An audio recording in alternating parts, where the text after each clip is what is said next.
de la isomería. Ya revisamos temas de la química del carbono. Ustedes ya saben cómo se combina el carbono con los otros elementos, qué tipo de enlaces son los que forman. Predominantemente en los compuestos orgánicos vamos a ver enlaces de tipo covalente. También ya vieron por qué hace ese tipo de enlaces, ¿no? Esto tiene que ver pues, sobre todo con el número de electrones de valencia que tienen los carbonos y los electrones de valencia que tengan los otros elementos. Las diferencias de electronegatividades también tienen que ver con si van a ceder o van a compartir los electrones. Casi todos estos elementos están muy cercanos entre sí en la tabla periódica, entonces las electronegatividades que presentan son muy parecidas, ¿no? Por eso es que no vamos a tener enlaces de tipos iónicos. Ahora, si lo vieron el año pasado, los enlaces iónicos los representaban escribiendo, por ejemplo, cloruro de sodio, escriben un elemento y luego el otro elemento.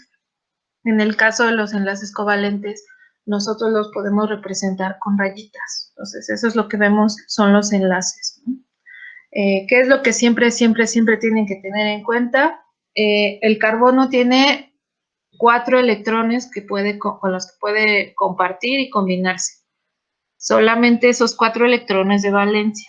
Entonces, cada carbono siempre tiene que tener esas 4 valencias ocupadas. Si lo vemos en la representación como está aquí del lado izquierdo, eso quiere decir que el carbono siempre va a tener 4 patitas ocupadas. Siempre va a tener sus 4 patitas, ¿de acuerdo? Cada carbono siempre tiene que tener sus 4 patitas. No importa si son enlaces sencillos, dobles o triples, siempre que tenga sus 4 patitas. Entonces, teniendo eso en cuenta, vamos a empezar a revisar la isomería. También ya revisamos en otra lectura cómo se escriben las fórmulas condensadas, las semidesarrolladas y las desarrolladas. Es importante que ustedes tengan también presentes estos conceptos para que se les facilite más detectar qué cosas son los isómeros o cuáles son los isómeros. Entonces, ¿qué decimos que son los isómeros? Los isómeros son dos compuestos, dos o más, porque pueden haber más isómeros, que tienen la misma fórmula molecular, o sea, la fórmula condensada es la misma, pero estructuralmente, o sea, ya su distribución en el espacio de los átomos es distinta. Entonces, pueden haber diferentes tipos de isomería. Aquí lo que vemos en el ejemplo de aquí, vemos una estructura que tiene 4 carbonos totalmente saturados. Este sería el butano. Si ya empezaron a revisar la lectura de los alcanos y lo vieron el año pasado, este es el butano. Y en cambio tienen aquí otra estructura que tiene el mismo número de carbonos y tiene el mismo número de hidrógenos.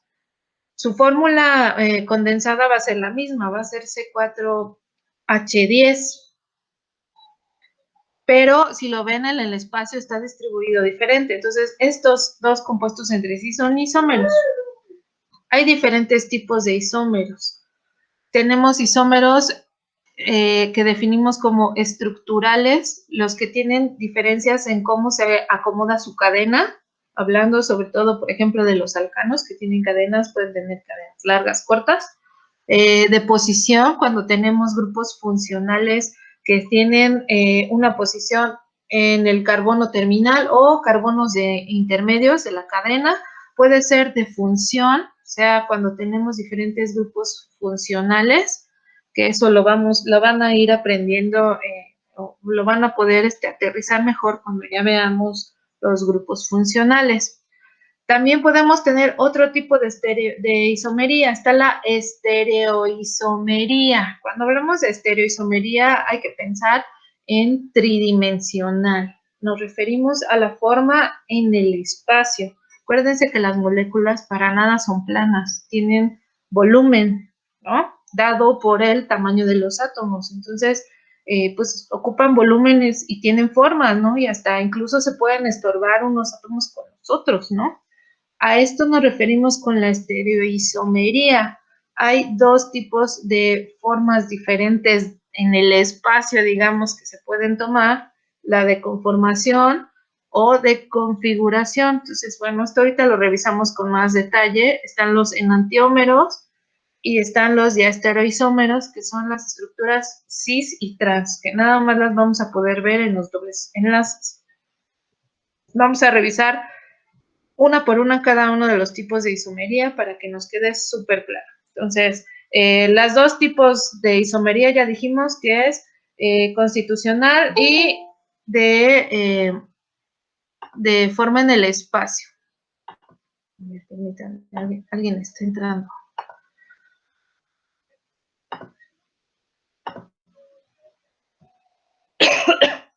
Vamos a revisar la isomería de cadena. Esta es la isomería que es más fácil, ¿no? Cuando los átomos se van a estar acomodando de diferente manera en el espacio. Entonces, aquí vemos otro ejemplo. Este es el N-hexano. Le decimos N-hexano, N-butano, N-propano, N, lo que sea, cuando su forma de su cadena es totalmente lineal.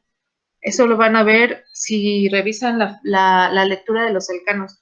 Toda la información que les estoy poniendo aquí es lo mismo que tienen en la lectura para que ni se apuren en tomar apunte ni nada. Y se está grabando la sesión para que se las pueda yo compartir, para que si tienen dudas posteriormente regresen a la grabación y lo puedan revisar.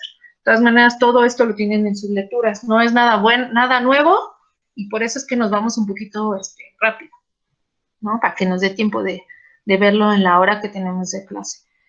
Aquí tenemos, fíjense cómo aquí pueden haber ramificaciones, esto es lo que llamamos ramificaciones, es H3, H3, y esto también nos va a ayudar para definir cuál es la cadena más larga cuando hagan la nomenclatura de los alcanos, que es la lectura de esta semana. Aquí vamos a revisar la isomería de posición. ¿A qué nos referimos? Si ustedes hacen la fórmula condensada de estos dos compuestos, del 2-penteno y del 1-penteno, se van a dar cuenta que tienen el mismo número de carbonos y el mismo número de hidrógenos. ¿Cuál es la diferencia? Pues la diferencia está en la posición de la doble ligadura. Eso en lo que va a influir es en diferentes cosas. Puede influir tanto en las propiedades físicas, que se modifiquen ligeramente, y las propiedades químicas difícilmente. Van a ser casi el mismo compuesto, pero va a tener algunas propiedades o algunas características ligeramente distintas entre el 1-penteno y el 2-penteno. Ahora, ¿podremos tener 3-penteno? No, porque entonces empezaríamos a contar desde el otro lado de la cadena y no va a haber 3-penteno. Siempre va a haber máximo 2-penteno. Ahora que vean la lectura que sigue, que es la de los alquenos, van a ver que no sería posible tener 3-penteno. Estos son los únicos dos isómeros que podemos tener, ¿no? ¿Cómo le hacemos para definir o distinguir que son isómeros? Necesitamos forzosamente la fórmula condensada. No hay otra manera de conocerlo. Entonces, lo primero que tienen que hacer para saber si dos compuestos son isómeros es sacar la fórmula condensada de cada uno de estos dos. Hay que fijarse también en los grupos funcionales. Hay que ver si tienen el grupo funcional el mismo, hay que ver si está en la misma posición o si está cambiado de lugar, si tiene diferente lugar. Pueden haber diferentes tipos de isomería al mismo tiempo. O sea, podemos tener isomería estructural, que sea su forma en el espacio sea distinta al mismo tiempo que esté haciéndose una isomería de cadena, por ejemplo. Entonces, pueden haber varias isomerías al mismo tiempo. Entonces, vamos a ver un ejercicio. Aquí se les pregunta, ¿cuáles de las siguientes parejas son isómeros y de qué tipo? Entonces, estos dos serían isómeros de cadena. Aquí arriba nos da las fórmulas, CH3, H2, H2, H3. Y aquí CH3, paréntesis, 2 chiquito nos está indicando que hay dos grupos CH3 como sustituyentes de otro CH y un CH3. Entonces, aquí lo que vemos es la representación. Estas bolitas negras son los carbonos y las bolitas blancas son los hidrógenos. ¿Por qué tiene esa forma en el espacio? Porque acuérdense que los enlaces, cuando son sp3, tienen una forma en el espacio que es tetragonal. Entonces, a la hora de pegar un carbono con el otro carbono, esa es la conformación que toman. Por eso también cuando lo representamos, los ponemos como haciendo piquitos, porque esa es la forma que toman en el espacio. Fíjense aquí, pues, se ve como piquitos, ¿no? Bueno, teniendo mucha imaginación. Entonces, aquí lo que vemos representado son las fórmulas con las moléculas, así se verían las moléculas acomodadas, pensando que los hidrógenos son blancos y los carbonos son negros, y tenemos estas dos. Si los vemos así a simple vista, pues sí se ven diferentes. Si vemos la estructura semidesarrollada aquí abajo, pues vemos que pues estructuralmente son diferentes, pero si hacemos la fórmula condensada, vemos que tiene la misma fórmula, C4H10. Entonces, estos entre sí son isómeros. Ahora vemos estos otros dos en el inciso B. Tenemos CH3CH, una doble ligadura y un CH2. Tenemos el mismo número de carbonos, en este caso es el propeno, C3H6, y en este otro caso es el propino, C3H4. Entonces aquí, ya empezando por el grupo funcional, este es un alqueno y este es un alquino, doble ligadura y triple ligadura. Ya desde ahí ya nosotros nos damos cuenta que no son isómeros.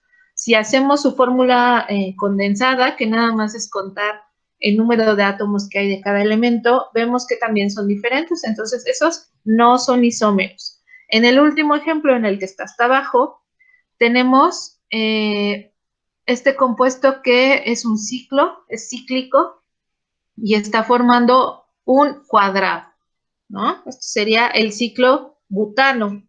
Su fórmula condensada sería C4H8. Sin embargo, este otro compuesto tiene la misma fórmula y tiene una estructura en el espacio totalmente diferente. Entonces, estos isómeros también son diferentes. También son isómeros, perdón. Aquí hay un ejemplo de isómeros de función o isómeros funcionales. Vemos las estructuras tridimensionales de las moléculas.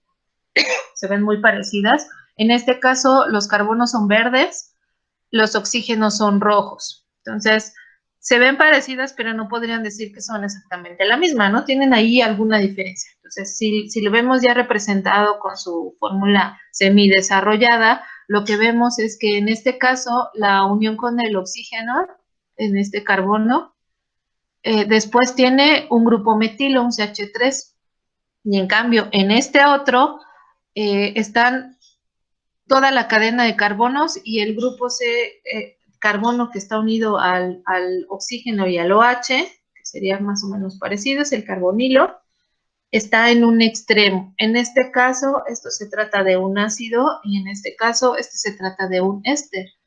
De todas maneras, si hiciéramos la suma de los carbonos, aquí vemos que este tiene 4 carbonos y aquí vemos que este tiene 4 aquí, pero tiene otro carbono acá. Entonces, a la hora de hacer nuestra fórmula condensada, no nos daría exactamente el mismo número de carbonos. Entonces, ahí estamos ya viendo que hay diferencia.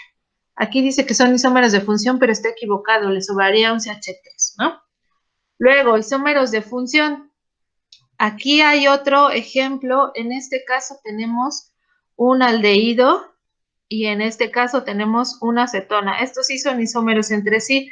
¿Cuántos carbonos tenemos aquí? Tenemos 4 carbonos. Si cuentan el número de hidrógenos, van a ver que tenemos 8 hidrógenos y tenemos un oxígeno. Y este otro compuesto tiene exactamente la misma fórmula condensada. ¿En qué difieren? En el grupo funcional. Entonces, estos serían isómeros de función. Entonces, si se fijaron, lo primero que tenemos que hacer es siempre sacar nuestra fórmula condensada para que sea más fácil, ¿no? Cuando ya estamos hablando de diferencias geométricas, tenemos diferentes formas de estereoisómeros. Vamos a empezar a hablar de la isomería cis-trans. Entonces, en este caso, las moléculas tienen la misma fórmula condensada, se tiene el mismo grupo funcional, pero lo que tenemos es la ubicación en el espacio diferente de los sustituyentes. Entonces, normalmente este tipo de isomería la vemos en los enlaces dobles. ¿Por qué no vemos este tipo de isomería en los alcanos? Porque en los alcanos el enlace sp3 que se da entre un carbón y el otro carbón puede rotar, se puede mover ese enlace, pues la molécula tiene movilidad. Entonces, no podríamos ver este tipo de isomería porque la molécula se está moviendo. En cambio, en este tipo de enlaces, el enlace sigma es un enlace que tiene movilidad, pero el enlace pi es un enlace que es fijo y eso le va a dar una cierta inmovilidad o limitación de movimiento al enlace. Por eso es que este tipo de isomería lo vamos a ver a partir de los dobles enlaces, ¿no? ¿Cómo podemos distinguir? Fíjense bien aquí cómo son los sustituyentes. Si sacáramos la fórmula condensada de estos dos compuestos, sería exactamente lo mismo. ¿Qué es lo que vemos? En el cisbuteno, lo que vemos es que los sustituyentes, los hidrógenos, que son los que son iguales, los dos están en el mismo plano, arriba o abajo. Los metilos están arriba o abajo, pero están en el mismo lado, en el mismo plano, por así decirlo. En cambio, en el transbuteno vemos que los hidrógenos y los CH3 están encontrados, están en lados opuestos. Eso es lo que nos dice que un compuesto sea cis o que un compuesto sea trans, que estén los sustituyentes que son parecidos o iguales del mismo lado o que estén en lados contrarios. Aquí tenemos un ejemplo aquí.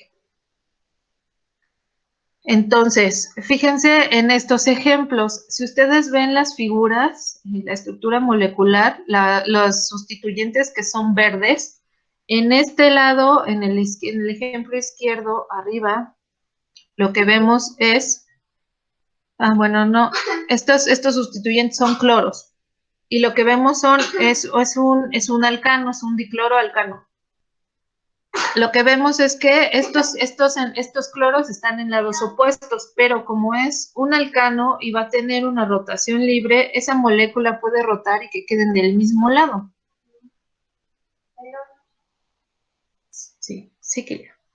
Perdón, chicos. En cambio, cuando tenemos un doble enlace, este enlace está fijo y eso va a hacer que estas moléculas de cloro, las que son verdes, se queden siempre en el mismo lado, no se van a poder estar moviendo. Ahora, el que vemos del lado izquierdo tiene los cloros en lados contrarios. Esto haría que se fuera un trans.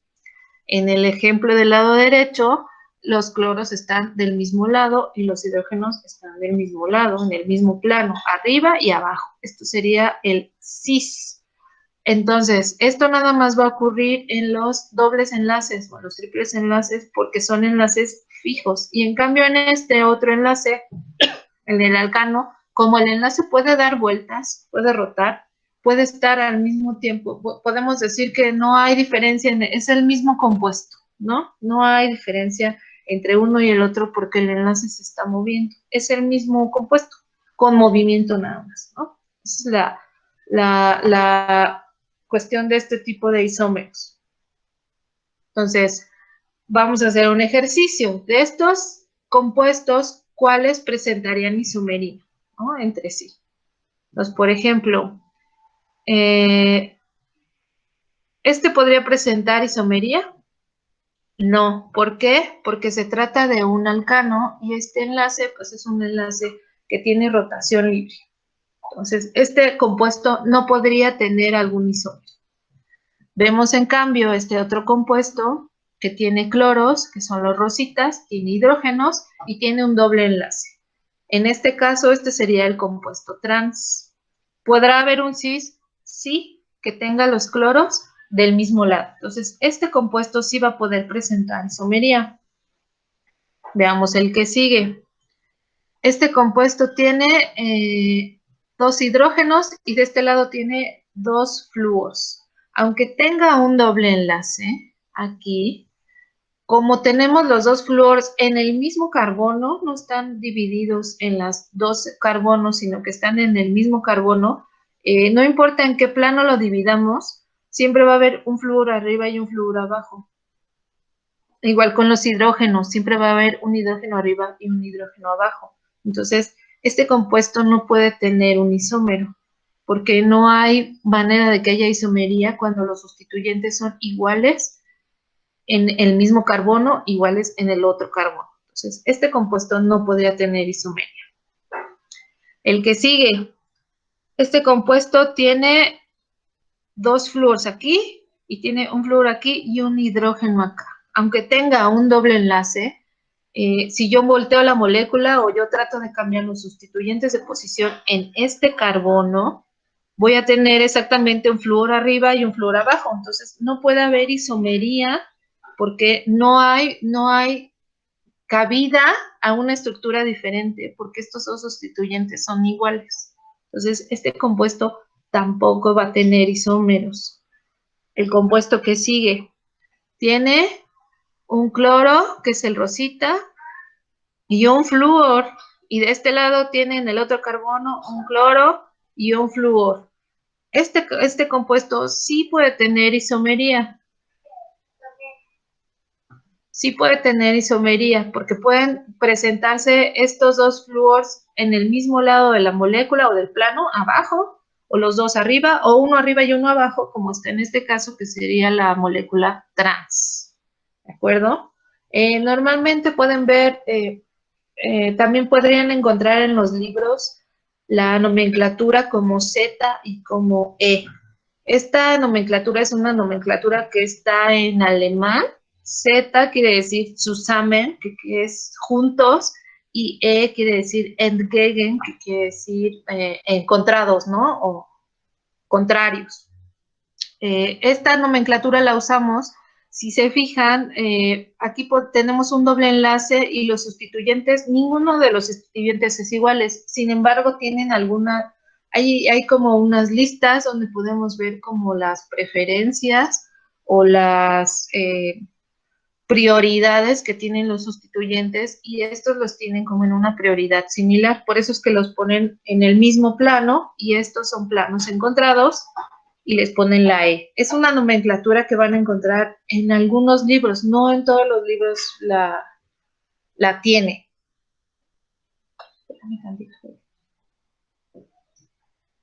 Entonces, bueno, aquí una vez más están representados los que sí pueden tener isómeros y ya les expliqué la razón. También podemos tener, cuando vemos las estructuras a nivel tridimensional, un tipo de isómeros que se llaman enantiómeros. Se llaman enantiómeros. Para hablar de los enantiómeros tenemos que distinguir a los carbonos que les llamamos carbonos quirales. Un carbono quiral, como este caso de aquí, es un carbono que tiene 4 sustituyentes diferentes.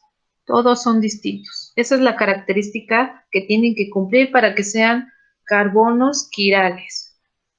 ¿Ah? Entonces, estos carbonos quirales, como todos los sustituyentes son diferentes, pues pueden acomodar los sustituyentes en diferentes órdenes o en diferentes formas. ¿Cuál es la característica que van a tener estos carbonos cuando se forma ya la molécula? Por ejemplo, esa que veíamos que tenía un grupo amino, un grupo carboxilo, un CH3 y un hidrógeno. Cuando se forma esa molécula, podemos tener una molécula que se parece mucho, que es como su imagen en el espejo, pero que si la pusiéramos una encima de la otra, no se podrían sobreponer. Ahorita vemos una imagen de cómo funciona eso. ¿Dónde encontramos enantiómeros? En un montón de compuestos orgánicos. De los más estudiados, conocidos y examinados, están los aminoácidos.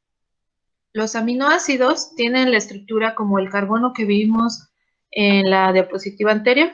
Hay un carbono que está unido a un grupo amino, a un grupo carboxilo, y que puede tener sustituyentes diferentes, ya sean hidrógenos o radicales de cualquiera de los dos lados, ¿no? Pueden estar sustituidos con lo que sea. De ahí la naturaleza de los aminoácidos, ¿no? Cada aminoácido pues tiene distintos sustituyentes, pero todos los aminoácidos tienen ese tipo de carbono. Entonces, los aminoácidos que encontramos en la naturaleza, tanto en las cosas que nosotros nos comemos, como en las plantas, como en las bacterias, en todos lados, los aminoácidos que se encuentran son los que son la variedad L. Esta nomenclatura D y L viene dada por la naturaleza de estos compuestos. Si nosotros les hacemos incidir luz, van a hacer que la luz, o cuando queremos atravesar una solución de un aminoácido y le hacemos pasar luz a través de él, va a hacer que la luz gire hacia el lado derecho o hacia el lado izquierdo. Eso se ve con unos instrumentos especiales. Entonces, cuando giran hacia el lado izquierdo a la luz se les llaman levógiros, de ahí viene la L. Cuando giran hacia el lado derecho se llaman dextrógiros, de ahí viene la D. En la naturaleza podemos encontrar además no solamente esta propiedad óptica en los aminoácidos, sino que también lo encontramos en los azúcares. Hay D sacáridos y D y L sacáridos. Son características ópticas que a nosotros nos ayudan un poco a distinguir o a definir propiedades. Son propiedades que tienen, que se les van encontrando, ¿no? En el caso de los L-aminoácidos, les comento que son los que existen en la naturaleza, y si nosotros quisiéramos hacer una síntesis de un aminoácido así en el laboratorio, puede ser que cuando hagamos nuestra reacción química tengamos una mezcla de aminoácidos D y aminoácidos L. ¿Y cuál es el problema de tener una mezcla de aminoácido D y L? Que cuando entren a nuestro cuerpo reconoce los aminoácidos L, porque son los que se sintetizan en la naturaleza. Mientras que los aminoácidos D no los reconoce, tienen una estructura tridimensional diferente y entonces no los va a asimilar. El cuerpo no va a asimilar ese aminoácido, porque es una cosa ajena, extraña, para la cual no tenemos enzimas para trabajarlos. Ese es un problema cuando se hacen las síntesis químicas. Lo mismo ocurre con los medicamentos. Hay algunos compuestos que tienen actividad farmacológica solamente en uno de los dos enantiómeros. Por ejemplo, el L-ibuprofeno, que se ocupa para la fiebre como antiinflamatorio, funciona como analgésico, pero el D-ibuprofeno no tiene ninguna actividad farmacológica. El naproxeno ese es analgésico, pero su enantiómero causa daños en el hígado. Entonces, es muy importante conocer qué cosas son los enantiómeros. Al final siguen siendo compuestos que tienen la misma estructura molecular, pero lo que cambia es su estructura en el espacio. Eso es lo único y lo que hace la gran diferencia cuando trabajamos con organismos biológicos, que somos nosotros, ¿no?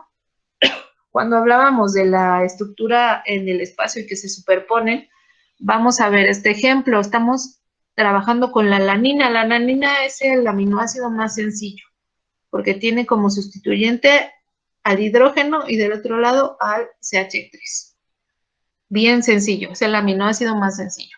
Pues resulta que si ustedes ven la D-alanina y ven la L-alanina, es una imagen en el espejo. El N está en esta posición, el CH3 aquí, el hidrógeno proyectado como hacia atrás y el ácido hacia arriba. Pero si ustedes quisieran poner esta estructura encima de esta otra, no podrían superponerla, o sea, porque no es la misma estructura, son muy parecidas, pero no son lo mismo. Hagan de cuenta que están viendo ustedes su mano. Si ustedes ven su mano izquierda y su mano derecha, pues ustedes dirían que es imagen una en el espejo de la otra, ¿no? Si tienen las palmas encontradas. Pero ustedes traten de superponer una mano con la otra y no lo pueden hacer a menos que le den toda la vuelta a la estructura. Y aún así no la van a superponer porque la palma va a quedar una viendo hacia arriba y la otra viendo hacia abajo. Entonces, no pueden poner una mano encima de la otra exactamente igual porque sus manos, aunque es una imagen, una en espejo de la otra, no son exactamente las mismas. Entonces, ocurre lo mismo con los enantiómeros. Es como la forma más gráfica de representarlo, con sus manos. Entonces, necesitamos, para saber si pueden haber enantiómeros, aprender a distinguir cuáles son los carbonos que son quirales, ¿no? En este caso, este sería un carbono quiral, sí, porque tiene bromo, cloro, hidrógeno y yodo. Este carbono tiene 4 sustituyentes diferentes, entonces ese carbono puede tener un enantiómero. Y aquí vemos las dos estructuras, ¿no? El siguiente, aquí abajo, vemos el ácido láctico. El ácido láctico es un ácido derivado de un azúcar, de la lactosa. Tiene nada más 3 carbonos. Pero en esos 3 carbonos, el carbono 1 pues es el que está en el carboxilo, el carbono 2 es un carbono quiral y el carbono 3 pues es un metilo, ¿no? CH3 por acá ventana. Este carbono que está aquí en medio es un carbono quiral, puede tener sus sustituyentes acomodados en distintas posiciones, ¿de acuerdo? Entonces, todo esto tiene que ver también con cómo rotan los enlaces, con qué sustituyentes tenemos, con qué orden se van a acomodar, y además el orden, si ustedes se fijan aquí en esta imagen del 2-butanol, la parte verde son los carboncitos, ¿no? Son los carbonos. El carbono quiral en este caso es el carbono que está aquí, porque tiene de un lado un sustituyente que es una cadena hidrocarbonada, del otro lado tiene otro sustituyente, también es un carbono, pero más cortito, es diferente que este es metilo y este es etilo, si lo vemos en términos de sustituyentes. Aquí tiene un hidrógeno y por acá tiene un OH, ¿no? Un hidroxilo. Entonces, este sería el carbono quiral. ¿En dónde pueden presentarse las diferencias o el enantiómero? En este punto, en este carbono quiral.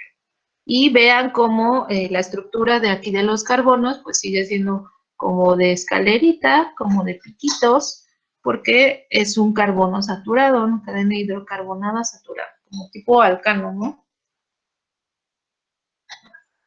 Por último, vamos a llegar a los diastereoisómeros. Entonces, ya hablamos de que están los enantiómeros, están los cis y trans. Los diastereoisómeros incluyen a los enantiómeros. Tenemos moléculas que no son, pero en este caso las moléculas no son imágenes en el espejo una de la otra. No las podremos sobreponer y al menos hay un radical diferente. Entonces, como ejemplos tenemos diferentes compuestos orgánicos, la deuteronina y L-treonina, que son enantiómeros entre sí, la carbona y la S-carbona, que son los aromas de la hierbabuena y del comino. Tenemos a la glucosa y la manosa, los dos son D. ¿Cuál es la diferencia? Vamos a ver, por ejemplo, qué es lo que ocurre con los azúcares. Aquí tenemos la L-glucosa y la D-glucosa. Entre sí son enantiómeros. Son imagen en el espejo la L-glucosa de la D-glucosa. Fíjense cómo está este OH de un lado, del otro.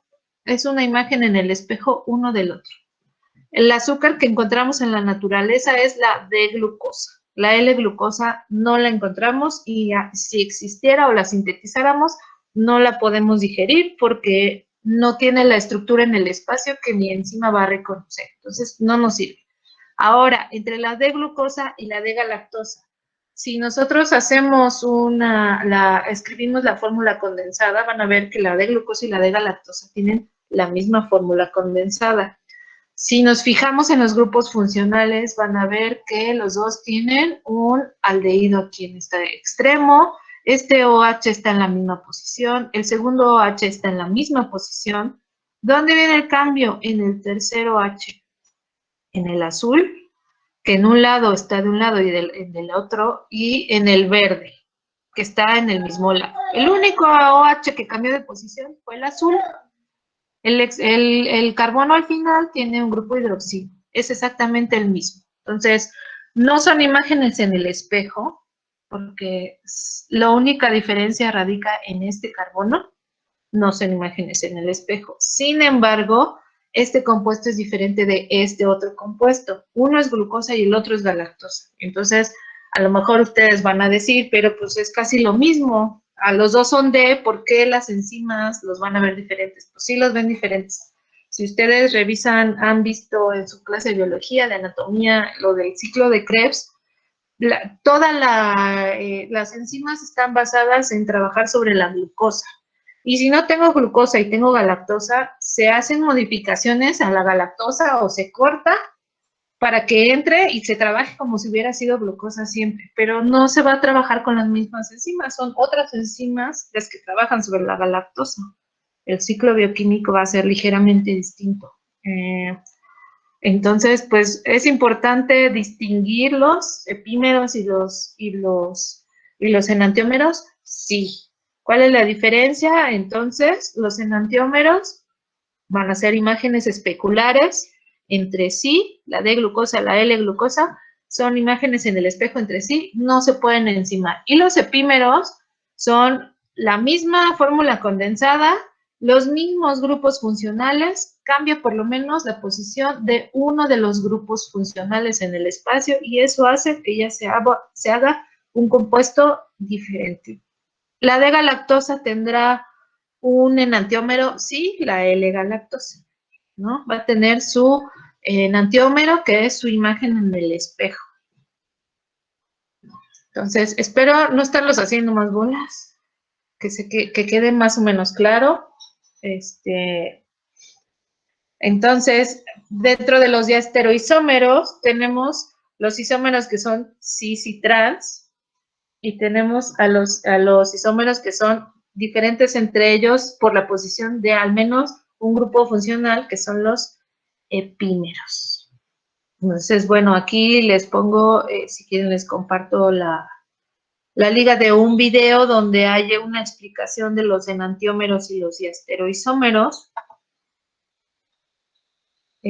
Aquí hay otros ejemplos donde vemos, por ejemplo, aquí dice flechas horizontales son enantiómeros. Es imagen en el espejo de pero todos estos tienen la misma fórmula condensada, exactamente la misma.